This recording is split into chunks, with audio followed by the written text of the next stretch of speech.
Mga dating kasapi naman ng New People's Army sa Northern Samar tumanggap ng Noche Buena Package mula sa mga sundalo ng 19th Infantry Battalion.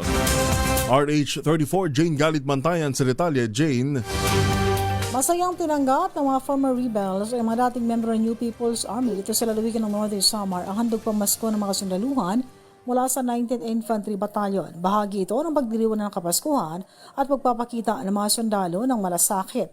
Ginanap ang nasabing pamamahagi ng mga regalo sa headquarters sa 19th Infantry Battalion sa Barangay Upong, Katubig, Northern Samar. Ayon sa 19th Infantry Battalion, ang layunin nito ay maghatid ng saya at pag-asa hindi lamang sa mga nagbalik loob, kundi pati sa kanilang mga mahal sa buhay o ang kanilang mga pamilya. Ang handog ng mga kasundaluhan ay upang meron mapagsaluhan sa pagdiriwang ng Kapaskuhan kasama ang kanilang mga mahal sa buhay. Ang mensahe naman ng 19th Infantry Battalion na mapaunlad ang ugnayan sa mga kapatid na nagbalik loob at magsilbi itong inspirasyon sa iba pang nagnanais na piliin ang landas ng kapayapaan at panibagong simula. Binigyan din ng 19th Infantry Battalion ng Pasko pagkakaisa, pagmamahalan, pagbibigayan at pagsasama-sama ng buong pamilya.